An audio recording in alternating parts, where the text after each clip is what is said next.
La première fois que j'ai lu un texte de Kant, j'ai eu l'impression d'entrer dans un territoire dont je ne possédais pas la langue.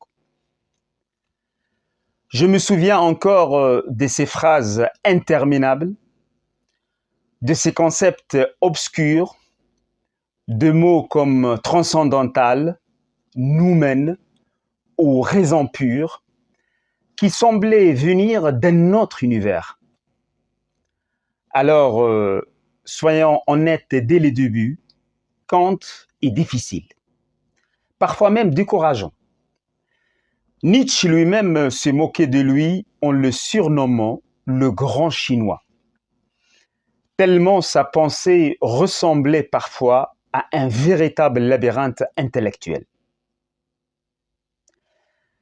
Et pourtant, derrière cette difficulté, se cache l'une des révolutions intellectuelles les plus importantes de l'histoire de la philosophie.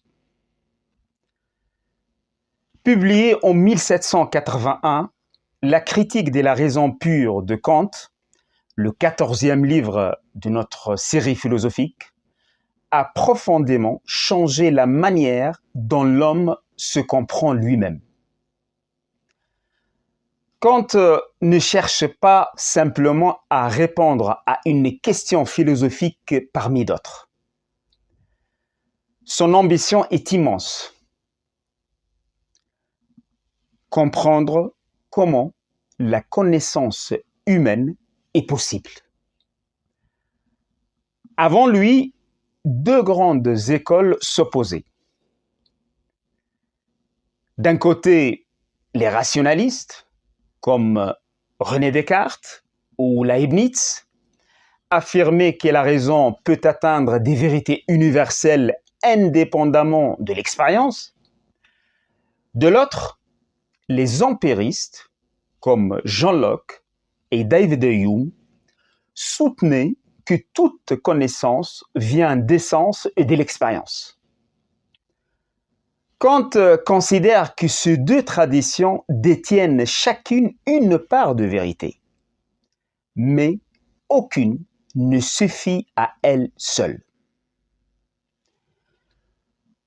Le choc décisif vient justement de la lecture de Hume. Hume affirme que nous ne voyons jamais réellement la causalité dans le monde. Par exemple, lorsqu'une boule de billard en frappe une autre, nous observons seulement une succession d'événements. Le choc, puis le mouvement. Mais nous ne voyons jamais le lien nécessaire entre les deux. Autrement dit, ce que nous appelons cause pourrait n'être qu'une habitude de notre esprit. Cette critique ébranle profondément Kant, car si Hume a raison, alors même la science perd son fondement. Kant décide alors d'entreprendre ce qu'il appelle une révolution copernicienne en philosophie. Avant Nicolas Copernic, on croyait que le Soleil tournait autour de la Terre.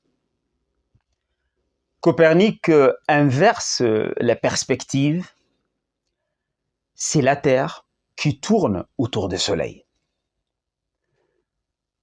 Kant accomplit un renversement comparable dans le domaine de la connaissance.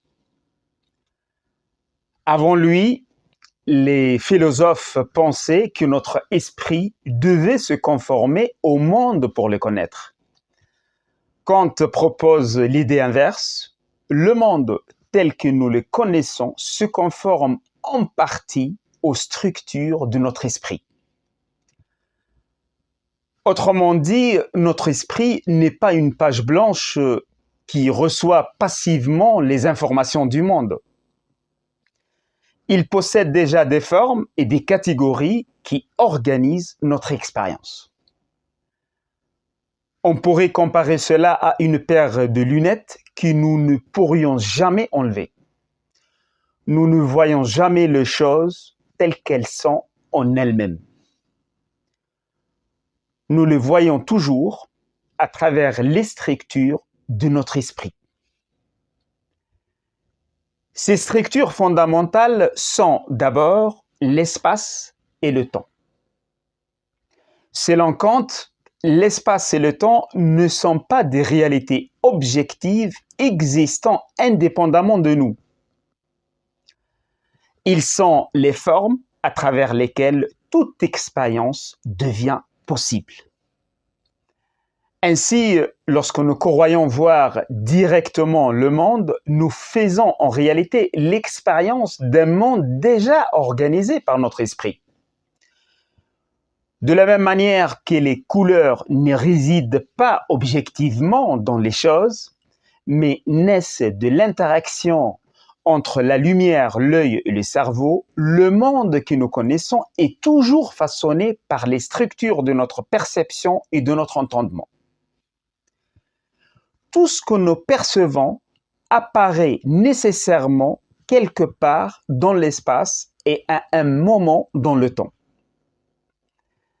Mais cela ne suffit pas encore à produire de la connaissance.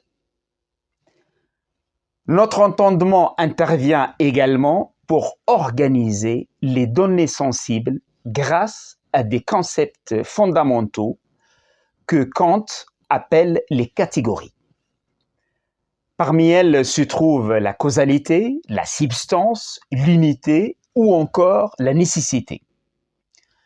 Ainsi, lorsque nous percevons le monde, notre esprit relie les phénomènes entre eux, leur donne un ordre et construit une cohérence. C'est pourquoi Kant affirme une idée capitale: nous ne connaissons jamais les choses en elles-mêmes. Ces choses en elles-mêmes, il les appelle les noumènes. Nous connaissons seulement les phénomènes, c'est-à-dire les choses telles qu'elles apparaissent à travers les structures de notre esprit. Cette distinction entre phénomène et noumène est essentielle. Le noumène n'est pas un objet caché que nous pourrions découvrir un jour. Il représente plutôt la limite de notre connaissance. Et c'est précisément ici que Kant fixe les frontières de la raison. Depuis des siècles, la métaphysique cherchait à répondre à des questions ultimes. Dieu existe-t-il? L'âme est-elle immortelle? Le monde a-t-il un commencement? Pour Kant, ces questions ne sont pas absurdes, mais elles dépassent les capacités de notre connaissance. Pourquoi? Parce que nous ne pouvons connaître scientifiquement que ce qui peut être expérimenté dans l'espace et dans le temps. Dieu, l'âme ou l'absolu échappe à toute expérience possible. La raison humaine peut penser ses idées, mais elle ne peut ni les démontrer, ni les connaître avec certitude. Kant critique donc ce qu'il appelle la raison pure lorsqu'elle prétend dépasser les limites de l'expérience. Mais attention, il ne détruit pas la raison. Au contraire, il cherche à lui donner sa juste place. Limiter la raison, ce n'est pas l'affaiblir, c'est la rendre plus solide. Grâce à cette démarche, Kant veut sauver la possibilité d'une science rigoureuse. Les mathématiques, par exemple, contiennent selon lui des vérités universelles et nécessaires. Quand nous affirmons que 7 plus 5 égale 12, nous produisons une connaissance qui ne dépend pas d'une expérience particulière. Kant appelle cela des jugements synthétiques a priori. Des connaissances qui enrichissent notre savoir tout en étant universelles. Toute la critique de la raison pure cherche finalement à répondre à une question fondamentale. Que puis-je savoir? La réponse de Kant est à la fois ambitieuse et humble. Oui, l'homme peut connaître le monde avec certitude, mais seulement dans les limites de l'expérience possible. Au-delà commence le domaine des illusions métaphysiques.